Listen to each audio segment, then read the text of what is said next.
चंद्रमा की सतह पर सॉफ्ट लैंडिंग करना मून मिशन का सबसे मुश्किल वक्त होता है और स्पेस साइंस में सॉफ्ट लैंडिंग के लिए आखिरी 15 मिनट को तबाही का वक्त कहा जाता है। ऐसा इसीलिए क्योंकि चंद्रयान मॉड्यूल की सॉफ्ट लैंडिंग का अर्थ है 6000 किलोमीटर प्रति घंटे की रफ्तार से चांद की तरफ बढ़ते चंद्रयान की रफ्तार को कम करते हुए उसे शून्य तक ले जाना। और इस दौरान ये काम बहुत ही मुश्किल भी होता है।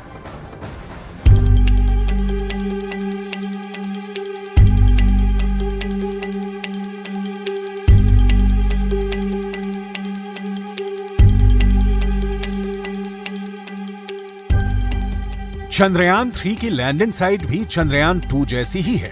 इस बार भी लैंडिंग साइट चांद का दक्षिणी ध्रुव का इलाका है, चंद्रमा के दक्षिणी ध्रुव के पास 70 डिग्री अक्षांश पर। लेकिन इस बार लैंडिंग साइट का दायरा बढ़ा दिया गया है।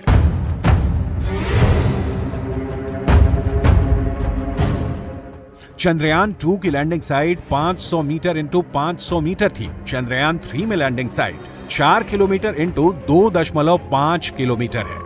चंद्रयान 2 को लगभग 4 साल पहले 22 जुलाई 2019 को चंद्रमा की ओर भेजा गया था, लेकिन यह चांद की सतह पर सफल लैंडिंग करने में नाकाम रहा था। जब लैंडर चंद्रमा की सतह से सिर्फ 2 किलोमीटर दूर था, तब उसका संपर्क कंट्रोल रूम से टूट गया था। लेकिन इस बार विक्रम लैंडर में एलडीवी यानी लेजर डॉपलर वेलोसिटी मीटर और एलएचवीसी लैंडर हॉरिजॉन्टल वेलोसिटी कैमरा लगाया गया है। लेजर डॉपलर वेलोसिटी मीटर जमीन पर उतरते समय 3D लेजर फेंकता है। ये लेजर चांद की सतह से टकराकर वापस वेलोसिटी मीटर को यह बताती है कि वो कैसी है, ऊंची, नीची या फिर ऊबड़-खाबड़, और फिर इसके आधार पर ही वो लैंडिंग के लिए सही जगह का चुनाव करता है। बाकी 2 दिशाओं में जो लेजर जाते हैं वो ये देखते हैं कि कहीं सामने या पीछे की तरफ कोई ऊंची चीज तो नहीं है जिससे लैंडर के टकराने का खतरा हो। इसके साथ ही तीसरा काम करता है एलएचवीसी, जो जमीन के नीचे की हिस्से की तस्वीर लेता है, वो भी फुल स्पीड के दौरान, ताकि लैंडर के उतरने और हेलीकॉप्टर की तरह हवा में तैरते रहने की रफ्तार का पता चल सके, साथ ही खतरों का अंदाजा हो सके। विक्रम लैंडर और प्रज्ञान रोवर को चंद्रमा काफी करीब अब पहुंचाने में सबसे बड़ी भूमिका चंद्रयान 3 के प्रोपल्शन मॉड्यूल की है। आपको ये भी बता दें, वो प्रोपल्शन मॉड्यूल ही है जो लैंडर और रोवर को चंद्रमा की कक्षा तक ले गया। लेकिन कमाल की बात देखिए, ये खुद चंद्रमा की सतह पर उतरने के बजाय दूर से ही चंद्रमा पर हो रही हर हलचल पर नजर बनाए रखेगा।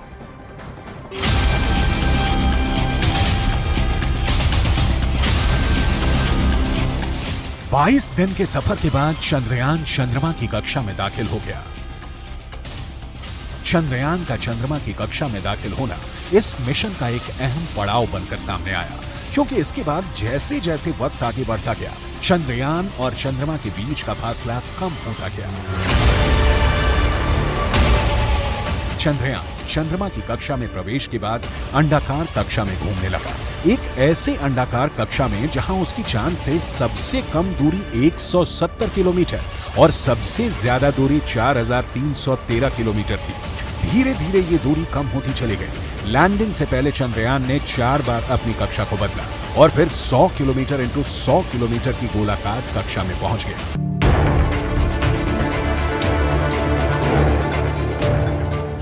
यात्रा के इस पड़ाव पर विक्रम लैंडर प्रोपल्शन मॉड्यूल से अलग हो गया। चांद तक के सफर में यह एक ऐसा पड़ाव था जिसे पूरी दुनिया ने देखा। इस अलगाव के वक्त की तस्वीरें भी धरती पर पहुंची, लेकिन इसी बीच विक्रम लैंडर लगातार अपनी कक्षा को बदलता रहा। वहीं प्रोपल्शन मॉड्यूल चंद्रमा की ओर बढ़ने की बजाय 100 किलोमीटर इंटू 100 किलोमीटर की पार्किंग कक्षा में चांद के चक्कर लगाने लगा। प्रोपल्शन मॉड्यूल चंद्रमा की कक्षा में घूमते हुए वहीं से पृथ्वी का अध्ययन करेगा, धरती से आने वाले रेडिएशंस का अध्ययन करेगा। प्रोपल्शन मॉड्यूल के जरिए इसरो पता लगाएगा कि चांद की सतह पर कैसे भूकंप आते हैं। ये चंद्रमा की मिट्टी का भी अध्ययन करेगा।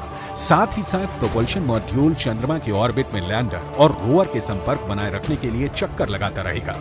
प्रोपल्शन मॉड्यूल का काम कुछ वैसा ही है जैसे चंद्रयान 2 में ऑर्बिटर का था। इस बार इसरो ने ऑर्बिटर को नहीं भेजने का फैसला लिया और उसकी जगह स्वदेशी प्रोपल्शन मॉड्यूल को चांद के पास भेजा।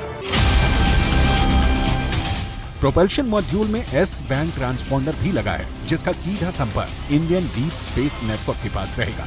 यानी जो सिग्नल लैंडर रोवर से मिलेगा उसे एस बैंड ट्रांसपोंडर भारत को भेजेगा। प्रोपल्शन मॉड्यूल में लगे ट्रांसपोंडरों की उम्र तकरीबन 3 से 6 महीने की रहेगी। इसका मतलब है कि ये 3 से 6 महीने तक रोवर से मिले सिग्नल को भारत तक भेजता रहेगा और चांद की कक्षा से चंद्रमा के साथ साथ पृथ्वी की जानकारी भी इसरो तक पहुंचाता रहेगा।